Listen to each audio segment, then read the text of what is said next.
हाँ भाई,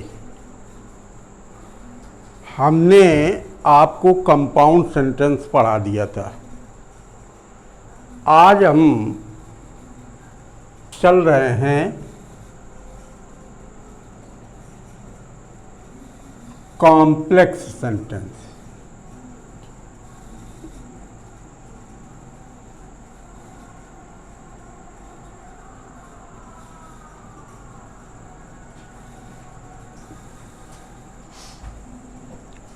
complex sentence, और कॉम्प्लेक्स सेंटेंस को हमने क्या बताया था, हिंदी में क्या कहते हैं? मिश्रित वाक्य। कैसा वाक्य? मिश्रित वाक्य। अब मिश्रित को आप लोग जानते ही हैं कि जो मिक्स हो, और मिश्रित वाक्य में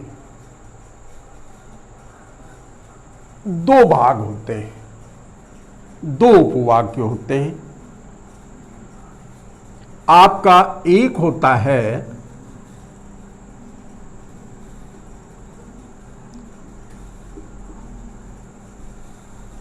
प्रिंसिपल क्लॉज, और दूसरा होता है सबऑर्डिनेट क्लॉज।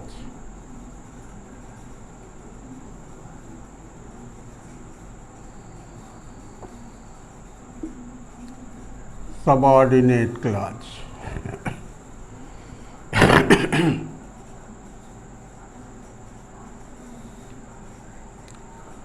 आप देखिए, एक तो हो गया प्रिंसिपल क्लॉज जिसे कहते हैं मुख्य उपवाक्य, और दूसरा हो गया सबऑर्डिनेट क्लॉज जिसे कहते हैं आश्रित उपवाक्य। अर्थात सबऑर्डिनेट क्लॉज अपने अर्थ के लिए प्रिंसिपल क्लॉज पर आश्रित होता है, तभी तो आश्रित वाक्य होगा। तो ये कौन कौन सी ऐसे क्लॉज हैं जो प्रिंसिपल क्लॉज पर आश्रित होते हैं, तो देख लीजिए। एक हो गया आपका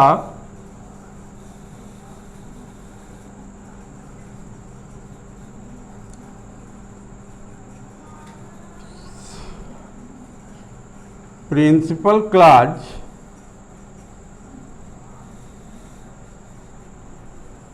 इसमें आप जोड़ दीजिए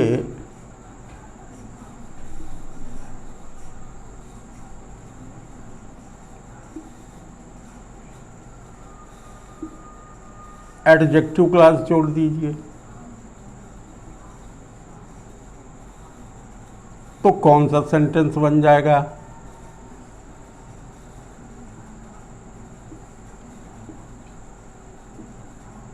कॉम्प्लेक्स सेंटेंस बन जाएगा।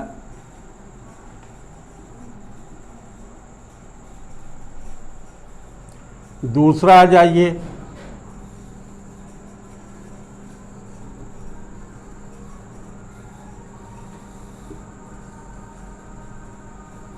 Principal clause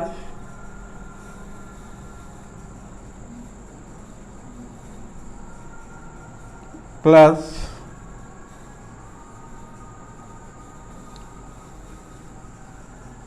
adverb clause.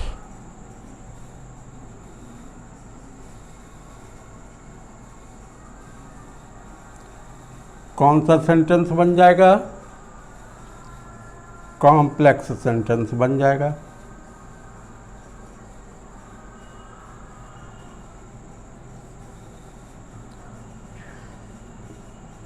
ठीक, अब अगले नंबर पे आ जाइए।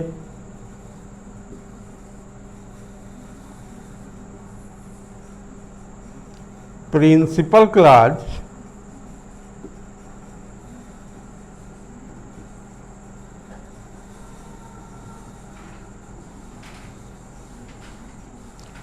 Plus noun clause.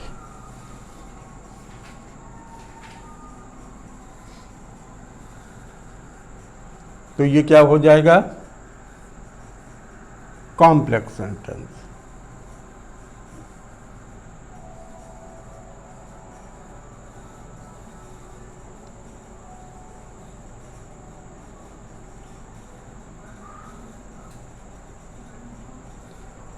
तो अब देख लीजिए, एडजेक्टिव क्लॉज भी अपने अर्थ के लिए प्रिंसिपल क्लॉज पर आश्रित होता है, तभी कॉम्प्लेक्स सेंटेंस होगा। दूसरी बात, एडवर्ब क्लॉज भी अपने अर्थ के लिए प्रिंसिपल क्लॉज पर आश्रित होता है, तो कौन सा सेंटेंस बन जाता है? Complex sentence. फिर तीसरे नंबर पे आ जाइए तो प्रिंसिपल क्लॉज, और फिर ये नाउन क्लॉज है, तो नाउन क्लॉज भी अपने अर्थ के लिए प्रिंसिपल क्लॉज पर आश्रित होता है, तो क्या बन जाता है? Complex sentence. थोड़ी देर के लिए समझने के लिए हम ये कह लेते हैं कि मान लो विद्यालय के प्रधानाचार्य श्री इंद्रपाल जी उत्तम हैं,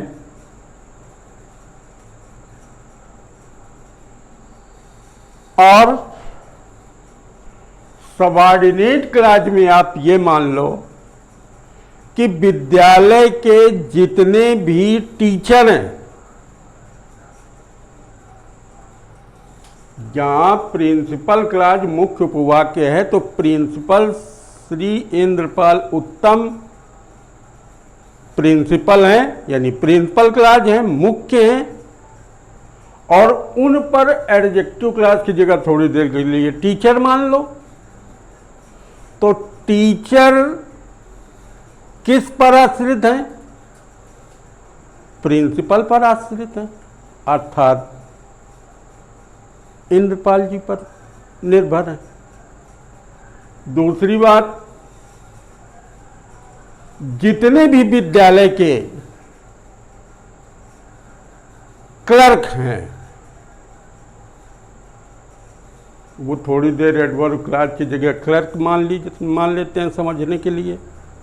तो जितने भी क्लर्क हैं विद्यालय के, वो प्रिंसिपल क्लॉज अर्थात श्री इंद्रपाल उत्तम जी पर आश्रित हैं।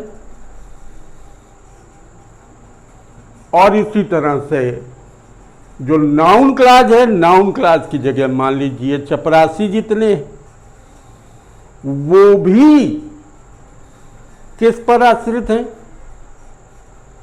प्रिंसिपल क्लॉज अर्थात इंद्रपाल उत्तम पर आश्रित हैं। कहने का तात्पर्य क्या हुआ कि इंद्रपाल उत्तम जो हमारे प्रधानाचार्य हैं श्री इंद्रपाल जी उत्तम, उन पर तुम्हारे टीचर आश्रित हैं। तो इन दोनों को जोड़ दिया जाए तो कॉम्प्लेक्स सेंटेंस बन गया। जो क्लर्क हैं वो भी प्रिंसिपल अर्थात श्री इंद्रपाल जी पर आश्रित हैं, तो इनको दोनों को जोड़ दोगे तो भी क्या बन जाएगा? Complex sentence.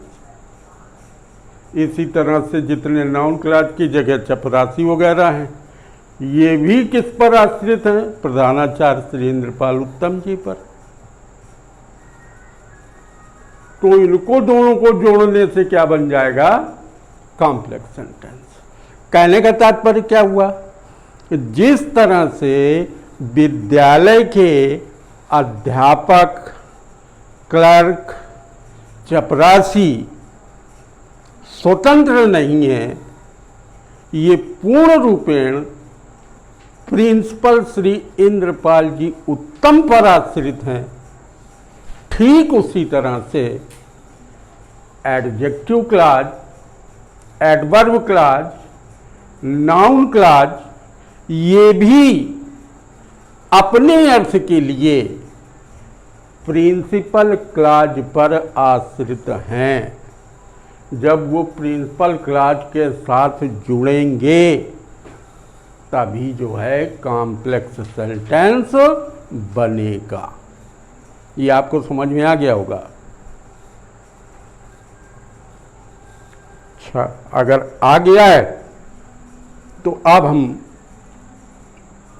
आगे चलते हैं। चलिए,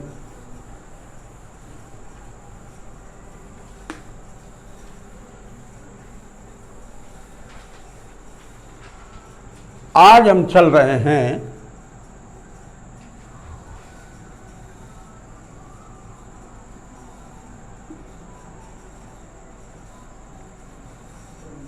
एडजेक्टिव क्लॉज।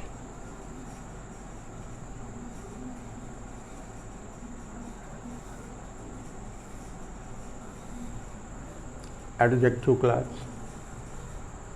अब प्रिंसिपल क्लॉज और एडजेक्टिव क्लॉज मिलकर के कॉम्प्लेक्स सेंटेंस बनते हैं। तो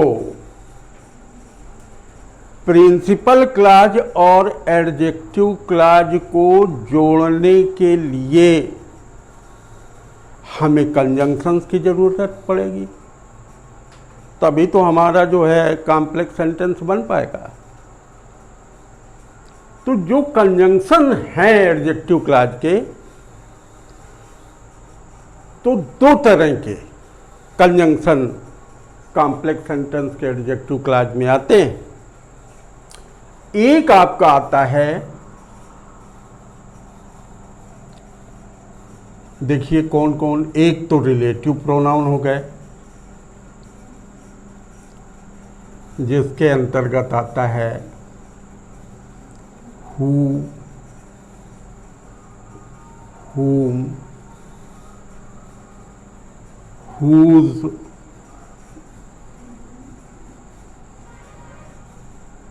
which,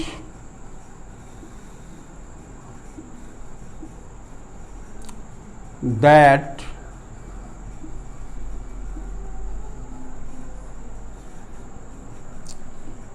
such as,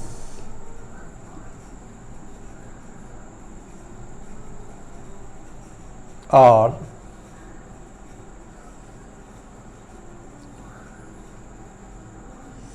same as.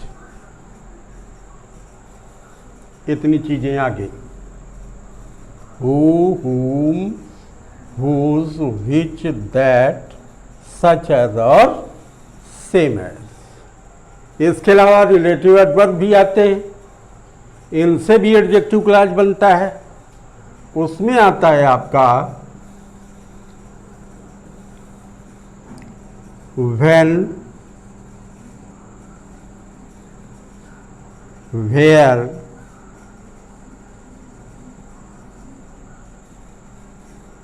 why और how।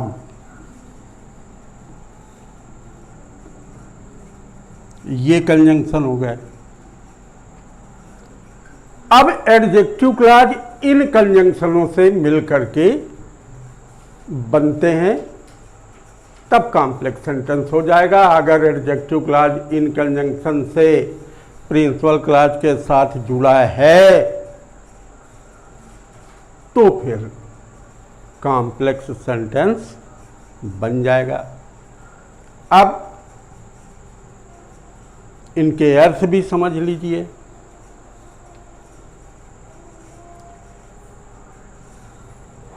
हु का अर्थ होता है जो, जिसने।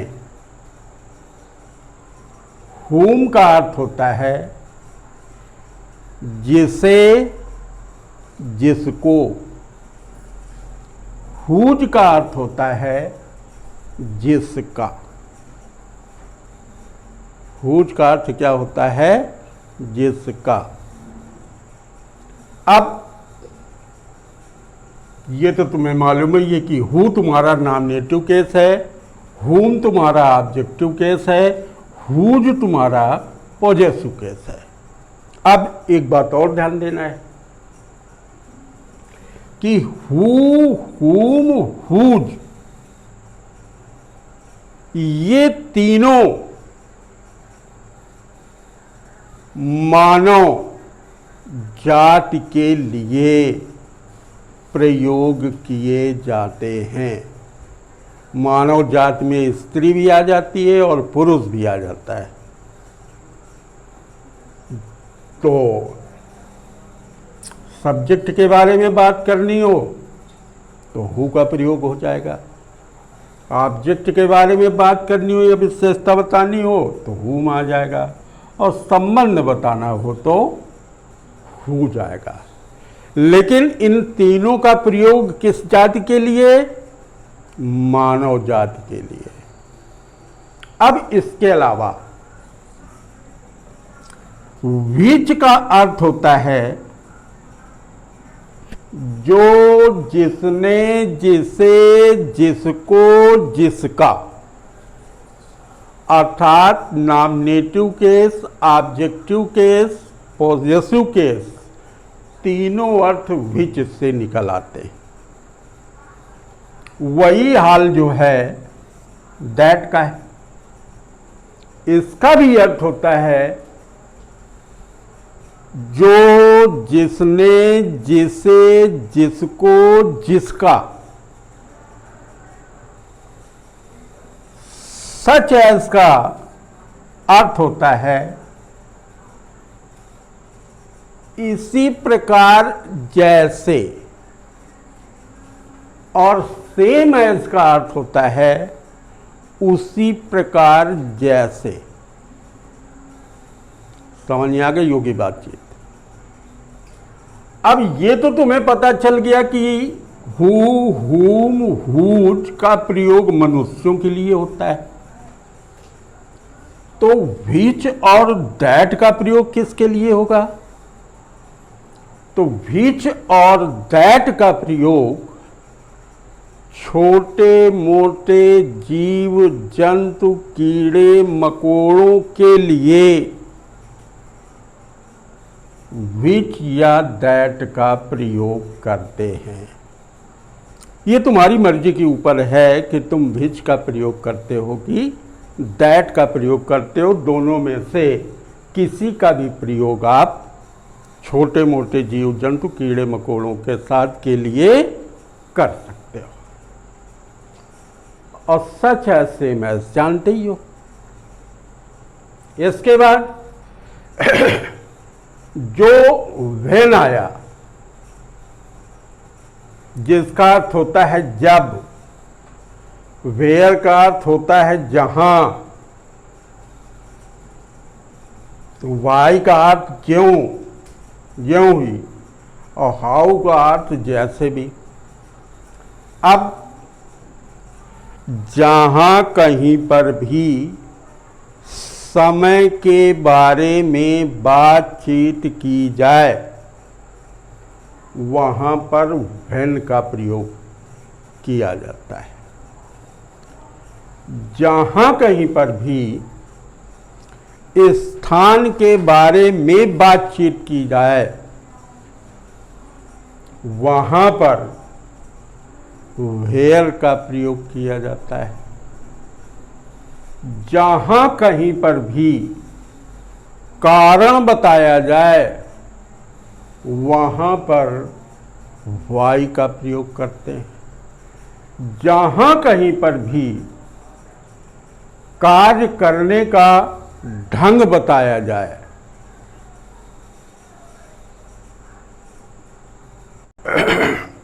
जहां कहीं पर भी कार्य करने का ढंग बताया जाए वहां पर हाउ का प्रयोग होता है। तो इस तरह से आपने ये देखा कि एडजेक्टिव क्लॉज में कौन कौन से कंजंक्शन प्रयोग किए जाते हैं। आपको मालूम हो गया whom, who, whom, whose मनुष्यों के लिए, which, that छोटे मोटे जीव जंतु कीड़े मकोड़ों के लिए, सच एज इसी प्रकार जैसे, सेम एज उसी प्रकार जैसे, समय के लिए व्हेन, स्थान के लिए वेयर, कारण के लिए व्हाई और कार्य करने के ढंग के लिए हाउ का प्रयोग करते हैं। ठीक, आज के लिए इतना ही। कल इनका प्रयोग आप लोगों को बताएंगे। धन्यवाद।